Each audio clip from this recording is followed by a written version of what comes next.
I need to say something that's been weighing in on me for a while now, and I know a lot of you are going to feel this way too. I'm 26 years old, and as we speak, I'm currently working on replacing my income from my job that I left months ago using online income streams. And before anyone assumes this is just some everything's perfect flex or some motivational TikTok fantasy, relax, it's not that. Just hear me out because what I'm about to lay out will make you realize how flipped this entire system actually is, despite what the naysayers are talking about. As someone who grew up as a Gen Z, we were told to go the traditional route, that being to get good grades, get the degree, work your way up, and eventually life will stabilize. You start adulthood thinking that there's a guaranteed path, that as long as you check off the right boxes, life will eventually reward you. But that's far from what we got, and here's what reality actually looks like. Even when you do the right things, the math still doesn't math anymore. Rent isn't just expensive, rent in America right now is embarrassing. Why do you think so many people are trying to find living solutions outside of America more than ever before? This hasn't happened at this volume with any other generation. The US median rent is now over $2,150 a month. And that's not New York or Los Angeles we're talking about. That's in normal, everyday places like Georgia, Ohio, North Carolina, regular middle of the map America. And what about groceries? Let me tell you, this weekend, I promise you, I bought 3 things: almond butter, laundry detergent, and chicken breast. And that ran my total to damn near $43. That speaks for itself enough. I don't even need to say anything else about that.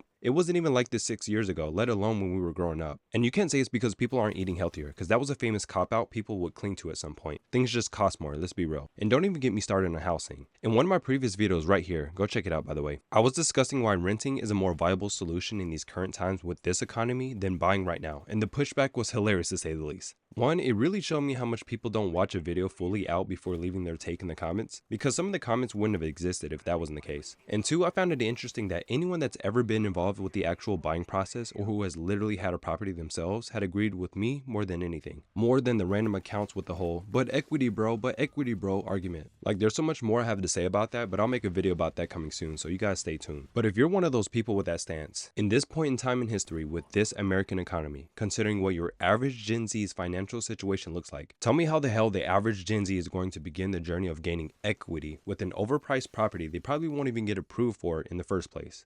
But without going too much into my personal opinion right now, I really appreciated the point of view from a YouTuber I like watching, BizPath. In one of his recent videos where he was discussing the same issue, check out his video right here, 10 minutes and 40 seconds in. He sums it up perfectly. I highly advise you to watch it when you have the chance if that's your stance right now. So when I say the math doesn't math, it's literally math. With any move you try to make in any lane these days, it's always leading to a dead end. After fixed costs, there's barely anything left for savings, investing, or even basic breathing room from the day to day. So buying a property right now for the average Gen Z is simply a theoretical dream for those with an out of touch view, relying on the whole equity cope argument. And now here's where it gets even crazier, because this whole situation we're in wouldn't sting as badly if our income was rising at the same rate of the cost of living, but clearly it's not. You don't got to be an economist to feel this in real life. Just look at your paycheck. We live in a country where you can work full time and still not actually be able to afford a life, where minimum wage does not mean minimum wage living anymore. The average American salary is around $59,000 a year right now. That's the national number. But after taxes, bro, that's like $3,800 a month that actually lands in your account. $3,800. And that's before you spend a single dollar. So you do the math like a normal human being. Rent is around $2,150. Groceries easily from $300 to $500 in a single month. And that's not even the whole foods healthy. That's just eating. Insurance on your car is another $300 to $400. Gas, utilities, phone probably adds up to another $300 to $500 combined. You're already cooked. You could forget about anything extra outside of that. You're not investing, you're not stacking, and you are certainly not buying assets like a freaking overpriced house. Though a lot of people online will try to act like that's somehow possible on top of all of this nowadays for the average person. You're surviving, and that's if you're average. I got to see this personally as someone who doesn't really spend the most money on unnecessary things. I tend to stick with purchasing the same things that I usually do. So like for an example, when I go grocery shopping, I've stuck roughly with the same brand foods that I have for years. And like I mentioned earlier, why is it that within a few years difference, the price of what I usually pay for has felt like it at least doubled? Why am I spending damn near $50 on 3 items? Leaving the grocery store with a tab under $100 is deadass an impossible challenge to do nowadays. Unlike before, it's insane. That moment is when I realized it wasn't about me being irresponsible per se. It wasn't about budgeting better and cutting Starbucks for my budget. Cause this most certainly isn't a spending problem like the boomers like to throw over people's heads. It's an earning versus cost of survival problem. Wages in itself barely moved, but the cost of everything else definitely has. You don't fix that with discipline. You fix that by acknowledging that the system broke the ratio. And let's address the elephant in the room that nobody wants to talk about, because this is the part that makes the whole situation feel like a chokehold.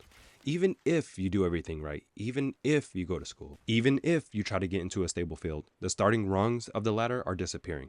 There used to be this understanding that the job market had a staircase. You start at entry level, you build experience, you move on up, and eventually the income catches up. But AI did something more savage than inflation. It erased the bottom of the staircase. So now, companies freeze hiring, juniors can't get in, seniors don't leave, and the ladder basically has no first step. And this isn't just speculation. Goldman Sachs said AI could automate the equivalent of 300 million full-time jobs in the coming decade. At that point, this isn't even hypothetical, it's just how things work. And here's the kicker you need to keep in mind. AI isn't replacing high-level CEO roles first. It's replacing the roles we used to use as our entry point. Roles like entry-level data analyst, entry-level marketing assistant, entry-level content writer. The entry level is literally the part getting eaten. AI can't replace the CEO tomorrow, but it can replace the person who was supposed to be that someday. The intern, the entry level, or that new hire. So not only is living expensive, getting in is expensive now. Previous generations got to enter adulthood. We're just trying to enter the entry. And the saddest part in all of this, that definitely does not make it easier on us, is that the older generations don't even realize how difficult the rules are now. They still talk to us using their version of America. They act like we're walking through the same entrance they did, but we're not. They entered an economy where college was actually affordable. Starter homes were literally starter homes. Entry-level jobs didn't require 3 to 5 years of experience, and one salary alone could support a household. That version of America has been gone. A brand new house in the 90s, $140,000. Nowadays, that same home will go for $400,000 to $500,000 on regular cities, not even luxury places. College used to be what a MacBook costs today. Even people who worked regular jobs like retail or even blue-collar jobs, they could actually even build a life. You didn't have to be in the top 5% of earners just to survive with dignity. But now, people are working 2 jobs and still can't get ahead. And this isn't about complaining or having a victim mentality.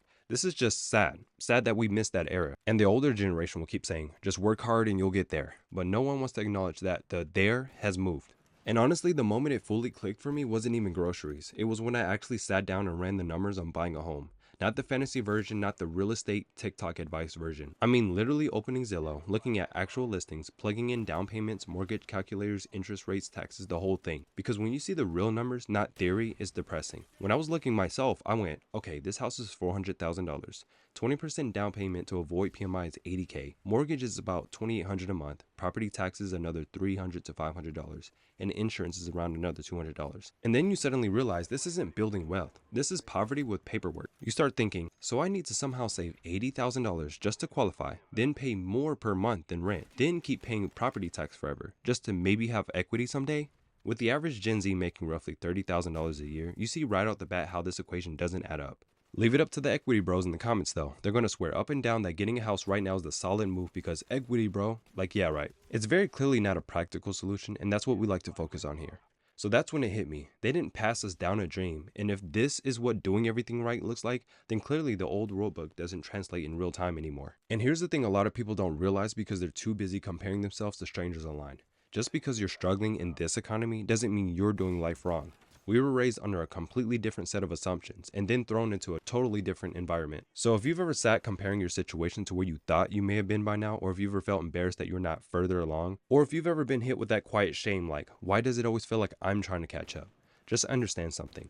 That feeling isn't evidence that you're failing. It's evidence that the economy shifted under your feet. It's not your fault you're not hitting the milestones that were considered normal markers of adulthood 20 years ago. Those markers don't even exist the same way anymore. People in their mid-20s today are starting adulthood with higher costs, with lower wages, less certainty, and fewer entry points. So if you've been stressed, that reaction is appropriate. This generation is not delusional. We're responding correctly to a system that changed drastically without changing the expectations placed upon us. And this is why I keep repeating this. Young people aren't behind. Young people were just priced out. We're the first generation where basic survival situations is considered an accomplishment, which means that feeling lost or behind or late is not a personal failure, it's a collective symptom. It's what happens when the rules we were taught to follow no longer lead to the results they were supposed to. So if you've been beating yourself up, stop for a second. You're not crazy, you're not stupid, you're just adjusting to an economy that no longer supports the promises you were raised on. And that's the funny part about all this. I mean, in an ironic way. We didn't choose to think differently, we were forced to. Older generations think Gen Z is rebellious or delusional or unrealistic, but the truth is,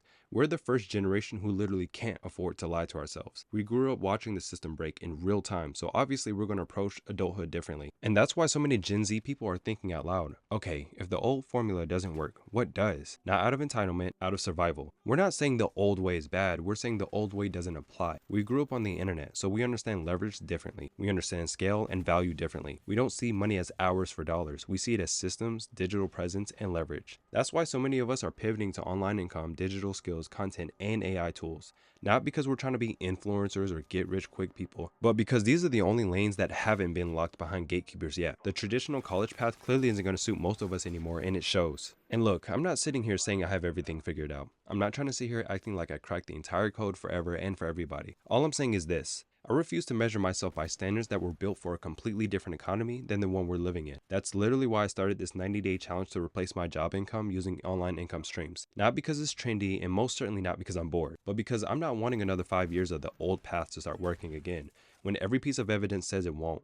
I'd rather put my time, my effort, and my energy into building something modern, something leverage-based, something with upside, instead of trying to force my life into a system that's already collapsing in real time. Because the truth is this. The old American dream might be fading, but that doesn't mean our dreams have to as well. It just means the new future for us is going to have to look a little different. We're not tied to pensions or front lawns with 2-car garages and pretending everything is fine. Our generation has the chance to build a completely different outcome. Not because it's easier, but because it's the only thing that makes sense anymore. And I'm choosing to lean into that. We have a window of opportunity to tap into right now, and that's what I want to wake people up about. Because I know if there's anyone, Gen Z will be the one to take advantage of that opportunity. It's already happening now. And I'm documenting the whole process on this channel, step by step. So anyone who wants a front row seat to this shift can see exactly how this plays out in real time. So yeah, that's where I'm at with all of this. I'm not doom scrolling about it, and I'm not crying about how things used to be. I'm simply adjusting to reality and building a new version of success that actually makes sense right now, not in 1987. Now, before you click off, I want you to answer this in the comments honestly. What's one thing in your life right now that makes you feel the most behind? Is it money? Is it the pressure to move out? Or is it feeling like everyone else is already figuring it out? Comment it. I actually want to see if everyone is struggling with the same bottlenecks or if it's just all over the place. And if you want to keep following this journey week by week as I build a real alternative path in real time, then go ahead and subscribe. Not just because it helps the algo, but because I'm literally documenting this shift from inside as it happens. And if you want to be early, if you want to be a part of the people who adapt instead of getting left behind, this is the place. As always, I appreciate you for watching all the way through, and I'll see you in the next one.